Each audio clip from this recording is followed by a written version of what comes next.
All right, welcome to today's session on school property taxes. Hello to everyone tuning into the live stream and those who are watching the recording of this later. My name is Ryan, and with me I have several members of a property tax elimination working group. If you're here to find out how this 400-year-old tax is going to end, keep watching. You're going to learn about the problem and, with your help, what we can do to fix it. Now is the time to get rid of Pennsylvania's most hated tax, the school property tax. This evening, we're going to talk about who the people on this live stream are. We'll move into the background about what school property taxes look like in Pennsylvania. We're going to share why the property tax is a problem. The heart of the conversation, however, will be around the plan to fix it. And lastly, we'll watch for questions during the stream, and we're going to pick some to answer at the end. So this will be the first of several live stream events. So thank you in advance for patience as we work out the kinks. It might be helpful to first understand who we are. And we're a group of property tax elimination. We're a property tax elimination working group, and we're nonpartisan. We have an equal split of party affiliation. Some of us have been working to eliminate the property tax for almost 2 decades. In the past, you might have found us knocking on doors for previous proposals like Senate Bill 76. We have members from working age to retiree, and we're just everyday folks. We're not getting paid to do this. We're not funded by a PAC, and this is 100% volunteer work to spread the message. So while we do have one bill we're advocating for, we will support any robust elimination plan, regardless of party affiliation or politician. At minimum, we look for complete elimination of the school district's authority to levy a property tax, and we seek full replacement funding for Pennsylvania's K-12 education. And we want to do it with fair taxation, meaning we want to fund education through taxes that are based on people's ability to pay. So with that, let's jump in. Property taxes are a $16 billion problem. Pennsylvania's expenses are large, but there's one that stands out. Education is one of Pennsylvania's largest expenses, and more than half of all K-12 funding comes from property owners. That's more than state and federal funding combined. The way the $16 billion is gathered is through a school property tax on homes, rental units, businesses, and other real estate. The problem is it's unfair. It's based on principles of the 1600s, where it was hard to collect an income tax or sales tax. The assumption was if you have property, you're probably wealthy, you can afford the tax, and it's easy to collect. Seniors are the perfect example of how this archaic law is unfair. Seniors make up about a fifth of Pennsylvania's population, yet they pay up to a third of property taxes. Doesn't seem fair, does it?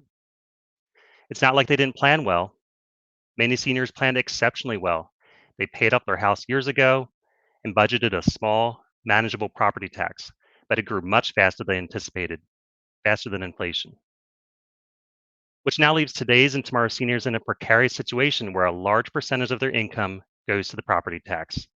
All it takes is one life event to lose their income and then lose their home to an unaffordable school property tax. Consider the death of a spouse where only half the income remains.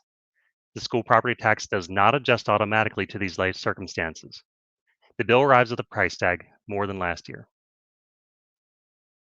What about those who rent? Property taxes really aren't a problem for them, or are they? Did you know that renters account for 1 of 3 Pennsylvanians' housing situation? What most of them don't realize is that 10 to 15% of the rent goes towards their landlord's property tax bill. If you pay a mortgage or have kids that pay a mortgage, they might be unaware that up to half their payment isn't going towards the house. It's going towards the school property tax instead. It's disguised as one payment. Part of it goes to an escrow fund that many don't even look at. Even some renters wanting to make a switch to a home have trouble. They're swimming in a sea of unaffordable homes with high closing costs. For those who seek home ownership, the school property tax is sometimes enough to put the dream on hold.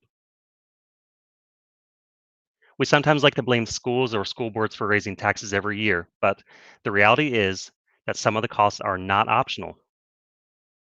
Inflation erodes dollar value, and mandates from the state, such as pensions, continue to drive up costs and property taxes, even without a change in education funding. It's predictable. The required costs rise, the school board budgets for them, the property owners get the bill, and it happens on a yearly cycle, and people hate it. Many school board members hate it too. Instead of yearly reminders of how well the school is preparing students for life, the community of taxpayers is reminded of a tax increase. It's nearly certain that school and community will be at odds. And to make it worse, a school district can't save for a rainy day like a business does. They have a cap on savings, which makes budgets and planning difficult. And we've talked about seniors and how it affects them, but working families also have some unique challenges that have developed in the last 5 to 10 years. It's already true that working families pay about 80% of all the sales and income taxes in Pennsylvania. That's a great majority of Pennsylvania's budget coming from working families. As older workers retire, billions of dollars in senior care costs are paid for by working families with little to no benefit to them. The problem is, as half a million workers move from working class to their well deserved retirement, the next decade will see a massive half a million decrease in workers. So, yes, the working age population is shrinking.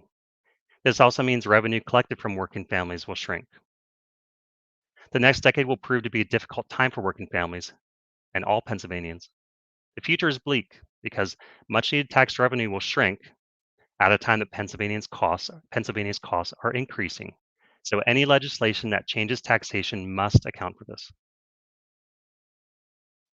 There is a cost to funding education through school property taxes. When the taxes become unaffordable, we see the largest problem. If one Pennsylvanian lost their home because they couldn't afford their property tax, would that be acceptable? How about 100?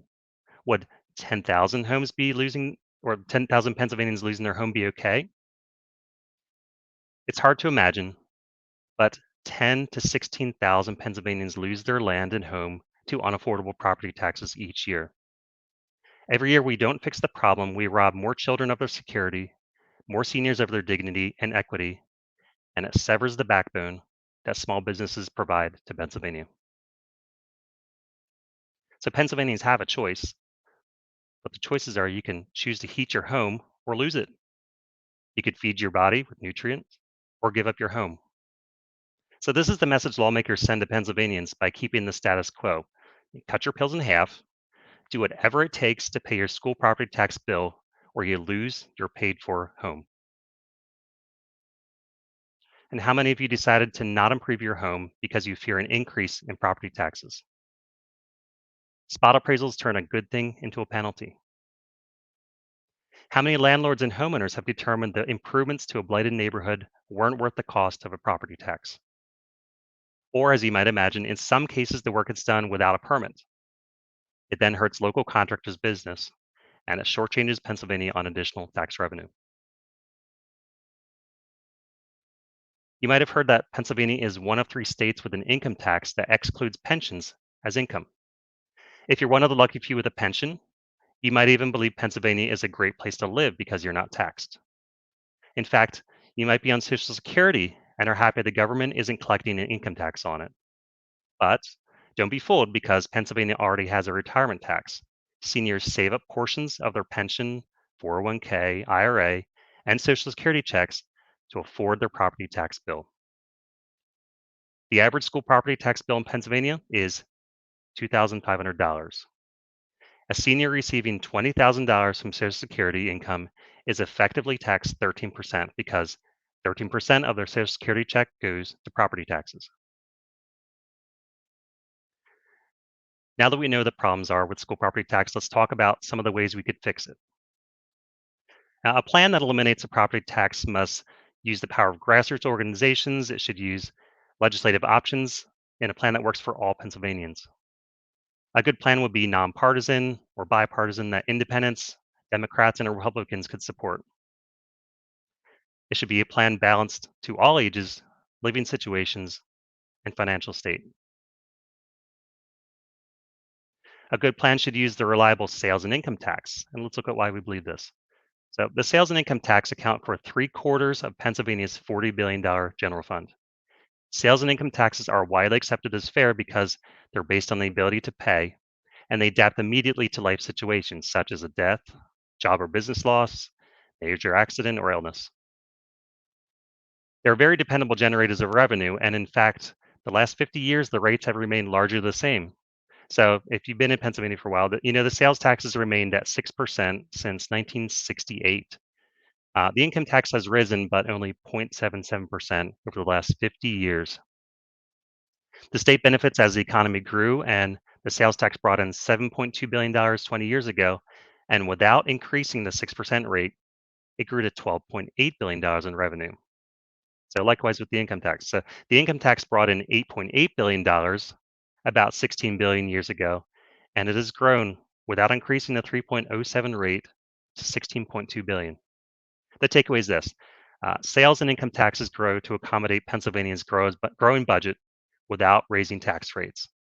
And it's in this way that schools can be funded without annual tax rate increases. The school property tax is cruel. It's a regressive tax on Pennsylvanians that are most vulnerable. The amount does not change if you've lost your job, can't make ends meet, or suffer one of many life events that can leave you destitute. A good plan fulfills our obligation to protect our seniors, especially those living on Social Security. We have mechanisms like income tax forgiveness that reduce or completely eliminate taxes for low income residents.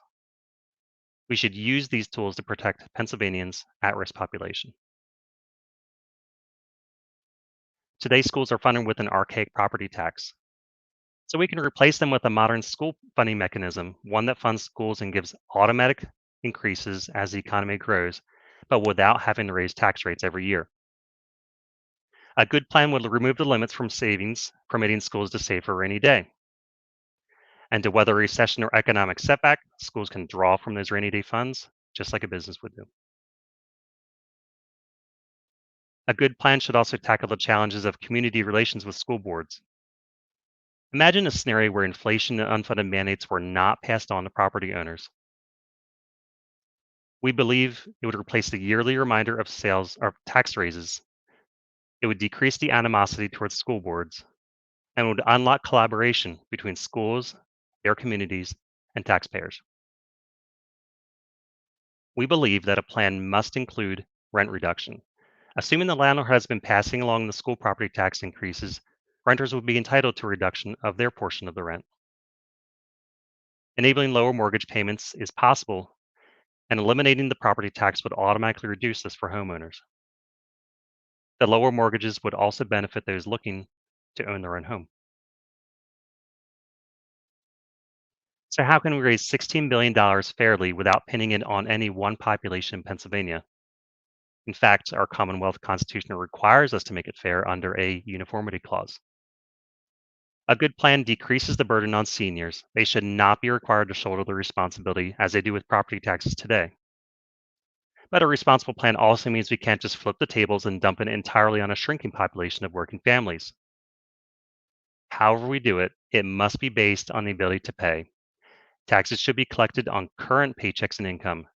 Tax should be collected on current purchases, but it should not be based on past real estate purchased under a different set of circumstances that no longer apply. Speaking of seniors, a solid plan would ensure that Social Security checks are left alone. Paying school property taxes with a Social Security check is, in essence, a retirement tax that takes the food off the table, deprives seniors of needed medications, and forces them to make unacceptable compromises to the living environment. A plan that removes the home improvement penalty would go a long way to reduce the fear of reassessments. It would generate a small economic boom as dollars are spent within Pennsylvania, often small businesses who grow and create jobs, and ultimately generate additional sales and income taxes for schools. It takes us one step closer to replacing blighted neighborhoods with well kept homes and rental units.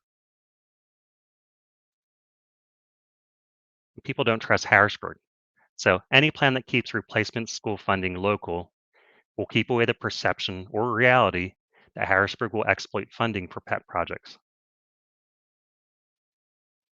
Such a plan would greatly benefit Pennsylvania. We'd no longer see 10 to 16,000 Pennsylvanians lose their home each year from unaffordable school property taxes. We think a plan with these components would modernize archaic school funding, and we think it's important because no tax should have the power to leave you homeless. This is where I'm happy to share that we have these solutions in a bill. It's called House Bill 13, the School Property Tax Elimination Act. It is the only bill that eliminates school property taxes in an effective and responsible way. So I'll take a moment here to say thank you to Representative Frank Ryan. He spearheaded a much needed overhaul to property tax elimination, and we're proud to stand with him. We stood with him last month to introduce the bill. He's put his skills to work. As a CPA and someone who turns businesses around, we believe House Bill 13 puts Pennsylvania back on a sustainable path.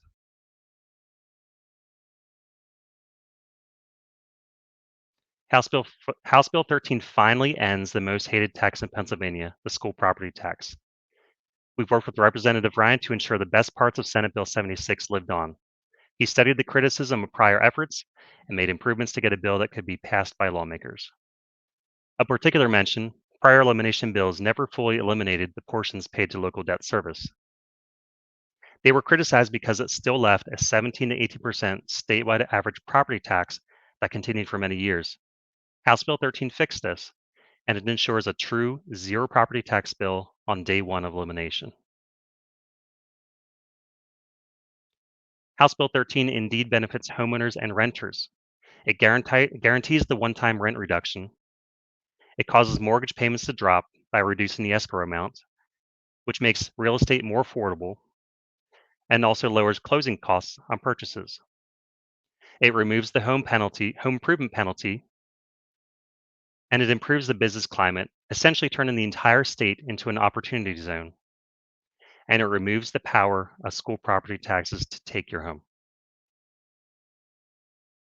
So we checked the numbers ourselves using our own calculations and those from Pennsylvania's Independent Fiscal Office. We publicly want to say thank you for their great work. House Bill 13 is funded by an additional 2% sales tax, bringing the total sales tax rate to 8% in most parts of Pennsylvania. The 2% is now expanded to food and clothing at the 2% rate, not the 8% rate. There continues to be no tax on WIC foods or purchases made using the SNAP Food Assistance Program. There's an additional 1.85% income tax, bringing the total income tax rate to 4.92% across Pennsylvania. In exchange for property tax elimination, the income tax is expanded to include non-Social Security retirement income.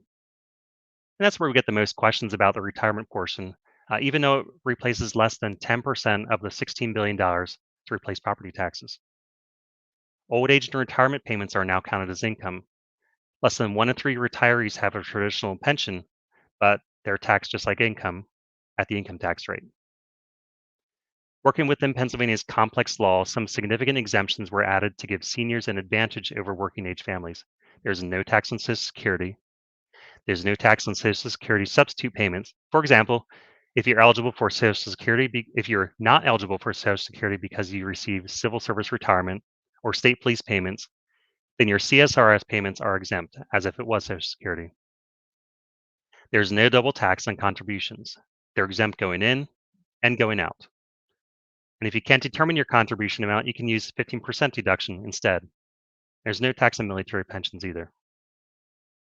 Other income tax exemptions will continue as they do today, like active duty pay, sickness and disability payments, public assistance, workman's comp, among others. These will all continue to be excluded. Seniors as a whole save over 50%, with the majority of seniors saving significantly. Since 3 of 5 seniors report Social Security as more than half of their income, these are the Pennsylvanians who will make out the best under House Bill 13.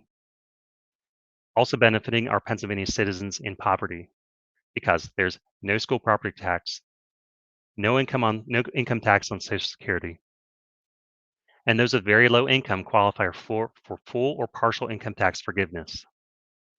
And we estimate the sales tax impact to be very small in comparison to property tax savings. We've created 3 examples to show you how this might work. So let's start with a wage earner making a Pennsylvania median income of $61,000. $2,500 in school property taxes, and that's Pennsylvania's average. House Bill 13 would add $1,129 a year in income tax and a little over $234 a year in additional sales tax. The property tax elimination would still save this worker $1,137 a year. Consider the invigorated economy if workers all across Pennsylvania saw savings like this. All right, this is the second example. We have a retiree earning, receiving $20,000 in Social Security as their only income. They also have the $2,500 school property tax, which, as I said before, that's effectively a 13% of their Social Security going to the property tax. So in this case, eliminating the property tax, they pay no income tax because Social Security is exempt. They'll pay a very small amount of additional sales tax, about $146 a year. And their savings will be quite large, effectively giving them increase in income of $2,354 every year.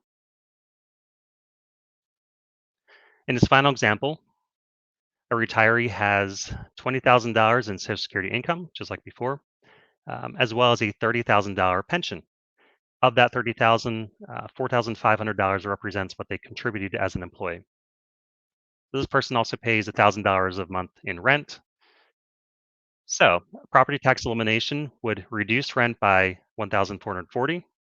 Their additional income tax is 1,255, and the additional sales tax is about 249. So, yes, there are some cases like these. This retiree who does not have an immediate savings. However, knowing the property tax rises 3 to 5% per year, we estimate this person will begin saving in their first and second year. Property taxes may double in 17 years and triple in 30 years, so it wouldn't take long for many to reach their own break-even point. If you're interested, our group created an estimator that will help you see your own tax changes when House Bill 13 eliminates the school property tax.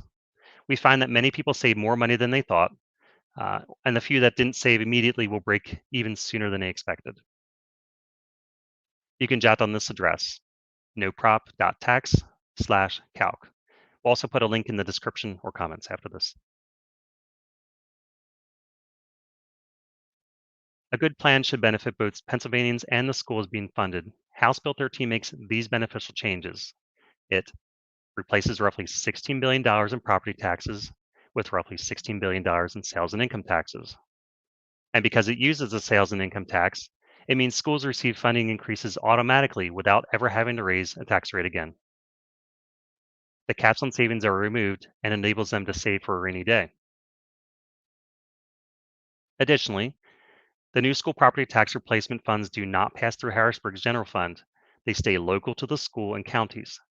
House Bill 13 does not change the way state and federal funding are allocated, though.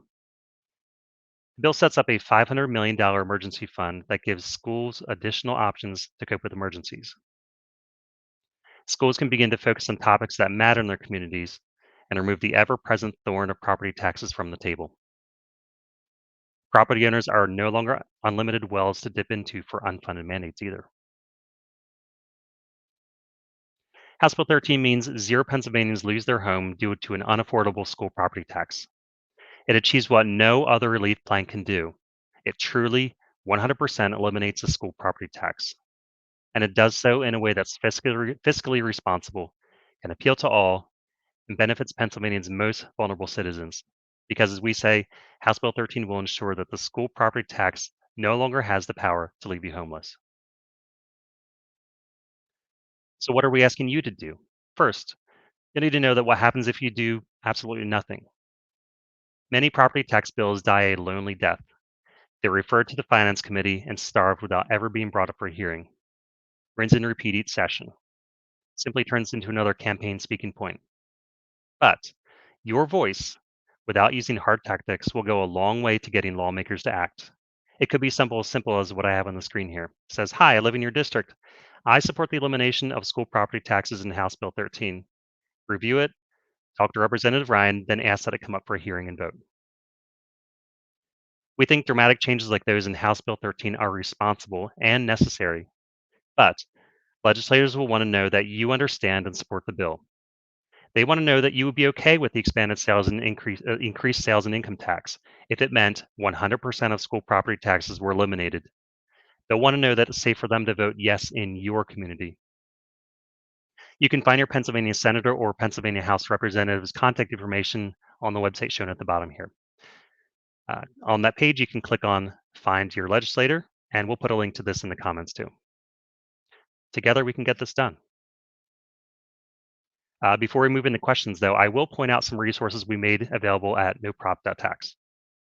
You'll find the calculator we used earlier to estimate savings, except you can put in your own numbers. If you need some sleep tonight, you can read the 300-page bill. And if you do, go ahead and use the 5-page reference sheet that guides you through the bill. Or if you only have a little bit of time, use the 1-page summary. We also have videos, frequently asked questions, comparisons to other bills like Senate Bill 76, and more.